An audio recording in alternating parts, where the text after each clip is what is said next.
E para inaugurar esse estádio, né, em 1923, o Guarani convida o Paulistano, né, que nessa fase amadora do Campeonato Paulista, né, do futebol do estado de São Paulo, o Paulistano era o principal clube nesse momento. Até chegar, sei lá, aos anos de 1930, o Paulistano é muito o principal clube ali. Até hoje, por exemplo, contando amadorismo e a época profissional, o Paulistano é o único tetracampeão paulista, né? E tem também o Arthur Friedenreich, algo assim, né? Meu alemão. Que é um futebolista muito importante nessa época de amadorismo. Só duas questões. É Arthur Friedenbach, Muito não é obrigado. Friedenreich. E sim, o paulistano, nessa primeira fase do futebol brasileiro, ou pelo menos no futebol paulista, foi um dos grandes clubes da cidade de São Paulo. Não era pouca coisa. Hoje, claro, ainda existe o Clube Atlético Paulistano, é um clube da classe média alta, alta da cidade de São Paulo. Ainda constitui de um time de basquete que joga na NBB, mas já o paulistano antigo do futebol agora só existe em classes amadoras. Fato é que, na verdade, ele nunca deixou de existir. As classes amadoras do futebol sempre foram assim no paulistano. Só quando houve a profissionalização do futebol, se não me engano, na década de 30, foi que o paulistano abandonou completamente o projeto futebolístico deles, uma vez que eles tinham uma ideia de um futebol ser uma coisa amadora. O amadorismo do futebol era muito relacionado a uma questão de jogar pela paixão, né? Não Uhum. havia essa questão de ganhar salários ou coisa do gênero, que era uma ideia que, por incrível que pareça, apesar de ser um pouco paradoxal, é uma ideia que é associada às altas classes que jogavam futebol, porque o futebol vem das altas Uhum. classes e vai se popularizar nas classes mais baixas. Então, os ricos, quando jogavam, jogavam pelo esporte, pelo prazer. Enquanto quando a classe mais baixas, quando sobressaíam no futebol, claro, evidentemente, queriam viver, fazer de carreira, fazer aquilo uma profissão e queriam, evidentemente, ganhar dinheiro sobre isso. Foi aí justamente que o paulistano deixou de continuar a ser um grande clube. E só para terminar também essa pequena divagação sobre futebolística, se não me engano, o paulistano ainda está entre os 5 maiores times Sim, com com títulos 11 paulistas. clubes, né? Depois, se quiser, Sim. ainda vou. Com 11 clubes, não, com 11 Sim, títulos, né? eu acho que acho que nem acho que se bobear, eles devem ter mais títulos que a portuguesa. Vou Sim, até dar sim. uma pesquisada aqui para não falar besteira. Mas, por favor, depois continue aí, Danilo, e eu já trago a informação. Tá bom. Eu sou um romântico do futebol, né? Então eu não gosto dessa separação de, tipo, contar a história do futebol só a partir do profissionalismo. Eu acho isso uma besteira, porque anula o passado, assim, como se antes não fosse nada, sabe? E o Paulistano tem uma importância muito Sim. grande no desenvolvimento do futebol em São Paulo, né? Aliás, como você bem falou, tem 11 títulos. Depois dos quatro grandes paulistas, ele é literalmente o que vem a seguir. Ele tem a metade dos títulos do Santos, para se ter uma ideia. Pois é. Depois, seguido do São Paulo Athletic, do Charles Miller, que ainda existe também como clube. Eu acho que hoje só tem um time profissional de rugby. E aí depois vem a Portuguesa com 3 títulos. E aí pronto, aí já vem uma série de clubes que no qual já não existem, só voltando um time menor, se não me engano, o Ituano, não, Ituano o 2, né? Ituano que ganhou 2 títulos, É, o último em 2014, E o São Caetano com. com um, É. exatamente. E temos o Inter de Limeira também com um, e o Bragantino em 1990 também com um título. Já os times da Ponte Preta Guarani não possuem nenhum título a nível estadual, pelo menos na Liga, na Série A do futebol paulista. Exatamente. E o que o Fábio falou sobre. Já vou deixar uma dica cultural adiantada aqui. O Fábio falou sobre a questão do futebol amador e profissional, essa disputa nesse desenvolvimento, né? Tem uma série na Netflix, uma série curta, assim, tem uma temporada só, mas eu gostei bastante. Eu não lembro o nome em português, em inglês é The Game, né? Mas deve ser, talvez seja uma tradução direta, mas eu realmente não lembro, então não vou dar uma citação errada, né?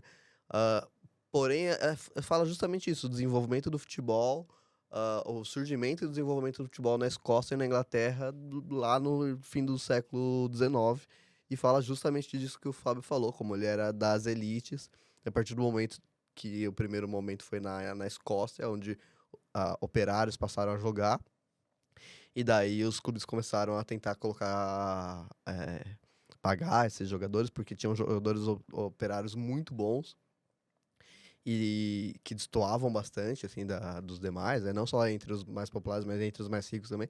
E daí mostra essa disputa entre profissionaliza, não profissionaliza, mostra as relações de classe, né? A elite impondo as suas ideias. Muito, muito interessante. E é justamente a história do desenvolvimento do futebol lá atrás, né? Futebol mesmo, né? Então, muito, muito legal, assim. Recomendo, assim. E é uma série bem curtinha, né? Então, uma semaninha já mata aí. É, ainda terminando sobre a questão da inauguração do estádio, né? Um fato interessante nas pesquisas é que daí mostra como o Guarani já tinha uma popularidade bem interessante, é que a torcida do Guarani foi receber o paulistano no trem, né? Foi receber pelas ruas, né? Então foi receber a delegação do paulistano pelas ruas, fazendo uma grande festa e tudo mais, e levaram com festa, né? Como hoje em dia faz, né? Os clubes, sei lá, o Corinthians vai jogar com São Paulo, semifinal da Copa do Brasil. A torcida do Corinthians vai levar o ônibus do Corinthians de algum lugar até o estádio em festa, assim, né? A torcida do Palmeiras faz a mesma coisa, mas é meio que isso, assim, só que naquela época, né? E levando os visitantes, né? No caso, o paulistano, porque o paulistano, como o Fábio falou bastante, é um clube, naquele momento, sensação, assim, né? Era o principal clube naquele momento. Então, recebeu o paulistano para a inauguração do estádio era um feito, era um motivo de muito orgulho, né? Para a torcida do Guarani. Mas ainda porque o Guarani ganhou a partida, inclusive, né? Foi 1-0 para o Guarani, então foi um momento muito interessante da história do clube. E de muito orgulho, né? É, E daí, pessoal, a gente vai agora já avançar nas primeiras décadas do clube, né? A década de 20 e de 30, e ressaltando, né, os principais feitos, né? O Guarani ele disputa a primeira divisão do Campeonato Paulista, que daquela época não era pela Federação Paulista de Futebol, é pela Associação Paulista de Esportes Atléticos, a PEA. É, então o Guarani disputa de 27 a 1931 essa primeira divisão. O Guarani passa a se destacar, especialmente nos torneios do interior do estado de São Paulo. Então, o torneio, como o Fábio falou, né, o torneio da elite paulista, o Guarani, nesse primeiro momento, nessas primeiras décadas, não se destaca tanto. Mas passa a ser uma força do interior, né? Então, tanto da cidade de Campinas em si, mas como nas cidades da região, né? Os torneios da região do interior, né? Então, tinha bastante torneios paralelos, e isso é muito importante também porque desenvolve esses clubes do interior, né? E cria rivalidade também e tudo mais, entre regiões do estado, né? Então, já na década de 20, o Guarani passa a se destacar nesses torneios, né? Então, o Guarani é bicampeão campineiro, né, da cidade de Campinas, em 1919 e 1920. É vice-campeão regional entre as cidades da região próximas a Campinas, em 1921. Campeão regional em 1926. E vice-campeão, isso já é um feito interessante já na década de 20, né? Vice-campeão, não é um título, mas é uma campanha de bastante destaque. Vice-campeão do torneio de início do Campeonato Paulista de 1928, perdendo a final por Sport Clube Internacional, que apesar do nome não é o Internacional Gaúcho, é o mesmo nome, né? Só que não é o Internacional Gaúcho, é o Internacional aqui de São Paulo. Esse torneio de início é um torneio que era bastante comum nos estaduais do Brasil afora. Tinha no Rio, tinha em tudo quanto é lugar. Aqui em São Paulo também. E era bastante prestigiado na época também. Então, sei lá, Corinthians, Palmeiras, São Paulo tem vários. Se você abre a galeria no site do Corinthians, do Palmeiras, São Paulo, etc., tem lá, campeão, torneio, início do ano 1900, lá. Então, assim, naquela época, naquelas décadas 20, 30, 40, etc., são torneios bastante prestigiados e que mostra, portanto, que é um feito. Embora o Guarani não tenha ganho esse ano, É um feito muito grande já. Já o clube de 1911, do interior de São Paulo, ser vice-campeão, sabe? Eu acho. Por isso que eu coloquei no roteiro, por ser uma campanha de grande destaque, né? Já nos anos de 1930, há um grande crescimento da torcida do Guarani, né? Então, a década de 20 serve para sedimentar aquele crescimento da década de 10. O fato do estádio ter sido criado também fortalece, né? E os anos 20 todo serve para um grande desenvolvimento da torcida, se tornando um clube bastante popular na cidade de Campinas, e não só na cidade, como na região também, né?